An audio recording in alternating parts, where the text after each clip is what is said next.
शिवपुरा नामक गांव में पवन नाम का एक गरीब किसान अपने माता पिता के साथ रहता था। पवन खेतों में फसलें उगाकर उन्हें बाजार में बेचकर अपने परिवार का पालन पोषण करता था। अरे पुत्र, तुम्हारे पिताजी की तबीयत ठीक नहीं है। वेद जी ने उन्हें समय पर दवा और अच्छा खान पान लेने को कहा है। मैं काफी दिनों से दवा नहीं खा रही हूँ, इसलिए मेरे भी जोड़ों में दर्द बहुत बढ़ गया है। तुम कोशिश करके कुछ पैसों का इंतजाम करो ताकि अब हम तुम्हारे पिताजी का इलाज करवा सकें। हाँ माँ, इस बार जैसे ही अच्छी फसल होगी मैं उसे बेचकर अच्छे पैसे कमा लूँगा। उन पैसों से मैं पिताजी और आपका अच्छी तरह से इलाज करवाऊँगा और फिर देखना माँ, पिताजी और आप पहले की तरह ठीक हो जाएंगे। पुत्र, मैं आशा करती हूँ कि तुम्हारे पिताजी जल्दी से स्वस्थ हो जाएं। ठीक है माँ, अब मैं काम पर निकलूँगा। आप अपना और पिताजी का ख्याल रखना। अब पवन, ये ले खाने का डिब्बा और समय पे जरूर खा लेना खाना। ठीक है माँ, अब मैं चलता हूँ। पवन ये कहकर अपनी माँ से आशीर्वाद लेकर फिर खेतों की तरफ खेती करने चला जाता है।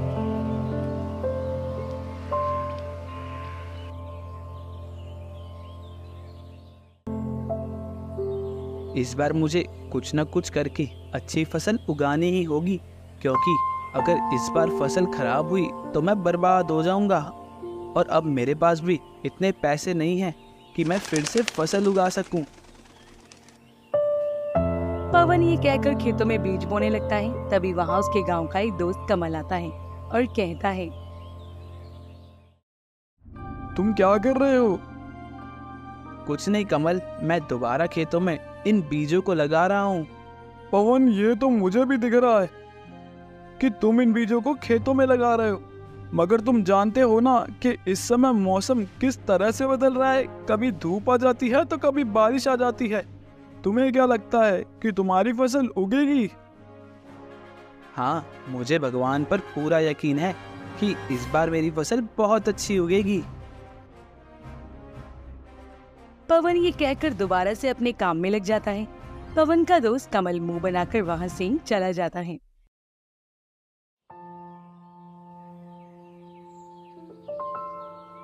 आज तो मैंने लगभग सारे बीजों को खेतों में लगा दिया है और अब मुझे बहुत भूख लग रही है। माँ ने मुझे घर से निकलते समय खाने का डब्बा दिया था। मैं हाथ मुंह धोकर खाना खा लेता हूँ। पवन जैसे ही हाथ मुंह धोकर खाने का डिब्बा लेकर एक किनारे बैठता है, तभी वो एक साधु बाबा को अपनी तरफ आते हुए देखता है। प्रणाम साधु बाबा, आप यहाँ इस समय? खुश रहो पुत्र, मैं पास के गांव से आया हूँ और यहाँ किसी को नहीं जानता। मैं 2 दिनों से बहुत भूखा हूँ। मेरे पास पैसे भी नहीं है कि मैं कुछ खा सकूं। साधु बाबा, आपको भूख लगी है, आप ये खाना खा लीजिए।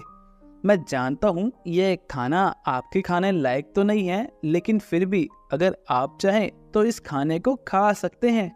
नहीं नहीं पुत्र, कैसी बात कर रहे हो? अन्न कभी भी बुरा नहीं होता, मगर ये खाना तो तुम्हारा है और मेरे हिसाब से इसे तुम खाने ही बैठे थे। अगर तुम मुझे अपना खाना दे दोगे तो तुम क्या खाओगे? जी साधु बाबा, मैं इसे खाने तो बैठा था, लेकिन अब मैंने खेतों का सारा काम खत्म कर लिया है। अब मेरे घर वापस लौटने का समय भी हो गया है। मैं घर जाकर खा लूंगा। ये खाना आप खा लीजिए। पवन ये कहकर अपना सारा खाना साधु बाबा के आगे रख देता है। तभी साधु बाबा प्रसन्न होकर वो खाना खा लेते हैं और फिर पवन से कहते हैं, पुत्र, तुम्हारा बहुत बहुत धन्यवाद कि तुमने मेरे कठिन समय में मेरी मदद की। मैं तुम्हें आशीर्वाद देता हूँ कि आने वाली सभी कठिन परिस्थितियों का तुम डटकर सामना करोगे। साथ ही अपनी मेहनत और लगन से बहुत ज्यादा धनवान हो जाओगे, बहुत ज्यादा।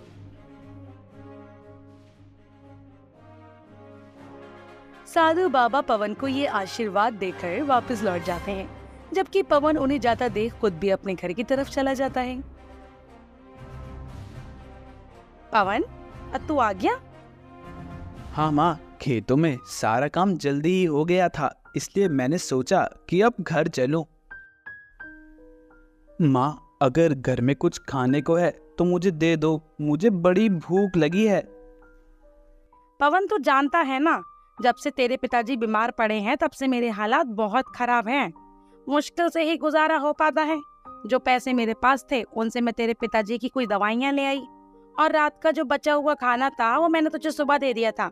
अब खाने को कुछ भी नहीं है घर पे।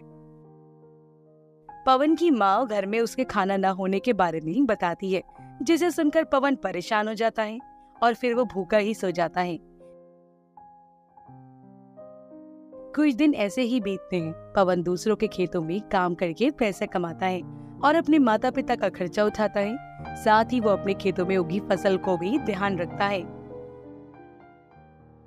भगवान की कृपा से मेरी फसलें तो बहुत अच्छी उग रही हैं। आने वाले समय में मुझे इनका बहुत अच्छा मुनाफा मिलेगा। पवन अपने मन में ये बात सोच ही रहा था कि तभी उसका दोस्त कमल फिर से वहाँ आता है और पवन से कहता है, अरे वो पवन, तेरी फसल तो बहुत अच्छी उग गई। क्या बात है, तेरा तो नसीब ही चमक रहा है। आजकल तू दूसरे के खेतों में भी काम कर रहा है और साथ ही साथ तेरे खुद के खेत में भी अच्छी तरह की फसल उग गई है। हमारे खेतों में तो अच्छी फसल हो ही नहीं रही है भाई। ऐसा कुछ नहीं है कमल, बस ये मेरी मेहनत का फल है। और रही बात दूसरों के खेतों में काम करने की, तो अगर मैं काम नहीं करूँगा तो मैं अपने माता पिता का इलाज कैसे करवा पाऊंगा।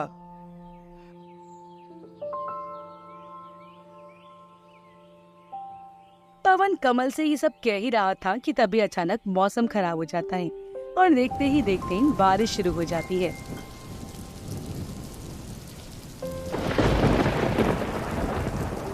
अरे ये क्या, बारिश शुरू हो गई। अगर ये बारिश थोड़ी देर के लिए होती तब तो मेरी फसलों के लिए बहुत अच्छा है, लेकिन अगर ये लंबे समय तक हुई तो मेरी सारी फसलें खराब हो जाएंगी। कमल बारिश होता देख अंदर ही अंदर बहुत खुश होता है और फिर पवन से कहता है, अब मुझे चलना चाहिए, वरना कहीं बारिश तेज ना हो जाए। तुम अपनी फसल का ध्यान रखना। कमल ये कहकर वहाँ से हंसते हुए चला जाता है, जबकि पवन मूसलाधार बारिश को देखकर बहुत परेशान हो जाता है। धीरे धीरे करके बारिश बहुत तेज हो जाती है और देखते ही देखते पवन की सारी फसलें खराब हो जाती हैं।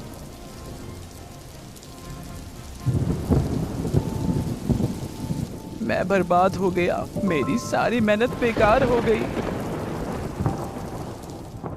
पवन ये सोचकर दुखी मन से अपने घर वापस लौट जाता है।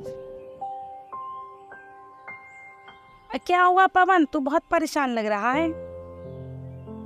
माँ, इस बारिश से मेरी सारी फसलें खराब हो गई और अब मैं पूरी तरह से बर्बाद हो गया हूँ। मेरे पास एक भी पैसा नहीं है जिससे मैं खेतों में दोबारा फसल उगा सकूं। पुत्र, कोई बात नहीं, ये सब नसीब का खेल है। आज हमारा बुरा समय है, कल हमारा अच्छा समय भी आएगा। तुम दिल छोटा मत करो, देखना कोई ना कोई रास्ता जरूर निकलेगा। पवन अपनी खराब हुई फसलों के बारे में सोच सोचकर बहुत दुखी हो रहा था। तभी उसके मन में एक विचार आता है, मुझे पिताजी के इलाज के लिए कुछ न कुछ तो करना ही होगा। ऐसा करता हूँ, मैं राजा के पास जाता हूँ और उनसे काम मांगता हूँ। मुझे विश्वास है कि वो मुझे कोई ना कोई काम तो जरूर देंगे। पवन ये सब सोचते हुए राजा के पास जाता है और राजा से कहता है, प्रणाम महाराज, मैं पवन हूँ। मैं इसी गांव में रहने वाला एक गरीब किसान हूँ। हाँ पवन, बताओ तुम यहाँ किस काम के लिए आए हो? महाराज, बारिश से मेरी सारी फसलें खराब हो गई हैं। मैं पूरी तरह से बर्बाद हो गया हूँ और मेरे पिताजी बहुत बीमार हैं। मेरे पास इतने पैसे भी नहीं हैं जिससे मैं अपने पिताजी का इलाज करवा सकूं। इसलिए मैं आपके पास आया हूँ। आप मुझे कोई काम दे दें जिससे मैं अपने परिवार का पालन पोषण कर सकूं। राजा पवन की बात सुनकर पवन से कहता है, ठीक है पवन, मैं तुम्हें अपने महल में काम पर रखता हूँ। तुम्हें मेरे महल के बगीचे में लगे सारे पेड़ पौधों की काट छाट करनी होगी। पवन राजा के दिए हुए काम को खुशी खुशी स्वीकार कर लेता है, जबकि पवन उसी महल के बगीचे में कमल भी पेड़ पौधों को काट छाट करता है। कमल पवन को महल में देख अंदर से क्रोधित हो जाता है और मन में सोचता है, अच्छा तो पवन अब यहाँ भी काम करने लगा है। देखता हूँ ये यहाँ कैसे काम करता है। कमल ये सोचते हुए वहां से चला जाता है। कुछ दिनों बाद राजा पवन से काम से बहुत खुश थे। वहीं राजा की खुशी देखकर कमल एक चाल चलता है। इस सारे खजाने को मैं पवन के झोले में रख दूंगा और जब इस खजाने को तोला जाएगा तब मजा आएगा। कमल राजा के खजाने को चुराने के बाद पवन के झोले में रख देता है और फिर वो चला जाता है। कुछ समय बाद मंत्री जी राजा से कहते हैं, महाराज महल से आपका खजाना गायब हो गया है। मंत्री जी, आप ये क्या कह रहे हो? मेरा खजाना महल से आखिर किसने चुराया? राजा अपने खजाने की चोरी होने की बात सुनकर महल में काम करने वाले सारे नौकरों को एक जगह बुलाकर उनसे पूछताछ करते हैं। देखो, मैं जानता हूँ कि मेरा खजाना तुम में से किसी ने चोरी किया है। जिसने भी ये काम किया है वह चुपचाप मुझे बता दो। अगर तुमने खुद अपने मुंह से सच बता दिया तो मैं तुम्हें सजा नहीं दूंगा, लेकिन अगर मैंने खुद तुम्हें रंगे हाथों पकड़ लिया तो मैं तुम्हें बुरी सजा दूंगा, बुरी। राजा सबसे अपनी बात कह रहे थे, तभी कमल बोलता है, महाराज मैंने कमल को उसके झोले में कुछ छुपाते हुए देखा था। हो सकता है कि वो आपका खजाना हो। आप उसकी तलाश लीजिए। राजा कमल की बात सुनकर मंत्री को पवन की तलाशी लेने के लिए कहते हैं। महाराज ये देखिए, ये आपका खजाना पवन ने अपने झोले में छुपा रखा था। नहीं नहीं महाराज, मैंने कोई चोरी नहीं की है। मैं नहीं जानता कि ये खजाना मेरे झोले में कहां से आया। अरे पवन, मैंने तुम्हें गरीब समझकर तुम्हारी मदद की और तुमने बदले में यह किया। नहीं महाराज, मैंने ऐसा कुछ नहीं किया। मैं अपने बूढ़े माता पिता की कसम खाता हूँ। ठीक है पवन, मैं तुम्हें सजा नहीं दूंगा, लेकिन अब तुम इस महल में काम नहीं कर सकते। तुम्हें यहाँ से जाना होगा। राजा ये कहकर पवन को अपने महल से निकाल देते हैं। पवन मायूस होकर जंगल की तरफ चला जाता है।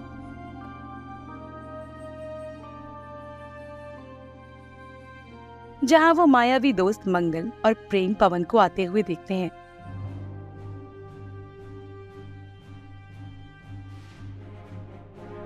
लगता है कोई गांववासी हमारे जंगल की तरफ आया है।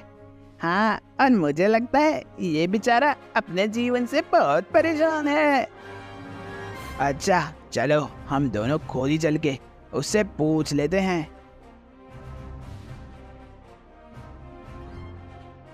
अरे सुनो, तुम कौन हो और यहाँ क्यों आए हो? हमने तुम्हें यहाँ पहले तो कभी नहीं देखा।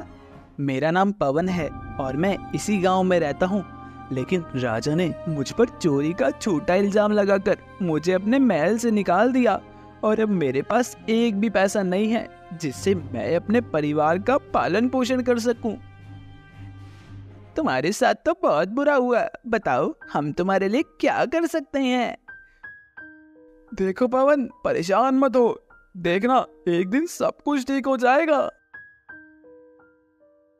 अभी मंगल पवन से ये कह ही रहा था कि तभी पीछे से एक जहरीला सांप मंगल को डसने आता है।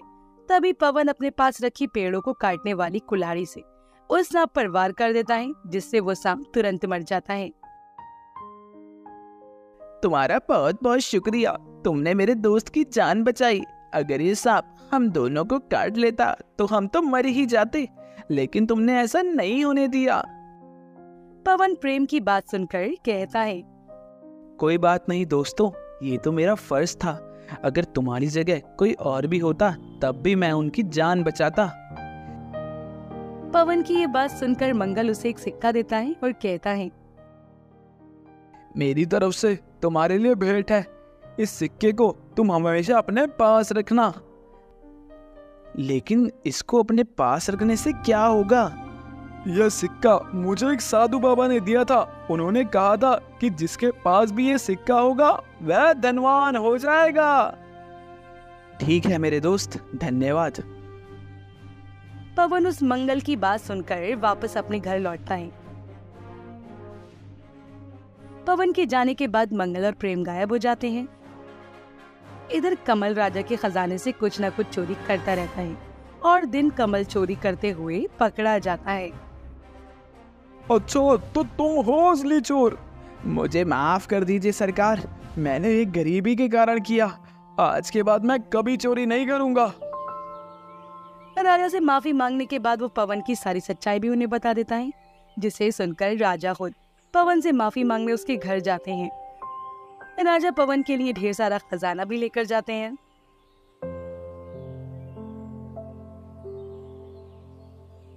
मुझे माफ कर दो पवन, मुझसे बहुत बड़ी गलती हो गई। आज मैं अपनी गलती का पश्चाताप करने आया हूँ। मुझे उम्मीद है कि तुम मुझे माफ कर दोगे और मेरी तरफ से ये भेंट स्वीकार करोगे। कोई बात नहीं महाराज, मैंने आपको माफ किया। आपके सामने मेरी सच्चाई आ गई, यही मेरे लिए काफी है। मुझे इस खजाने का कोई लालच नहीं है।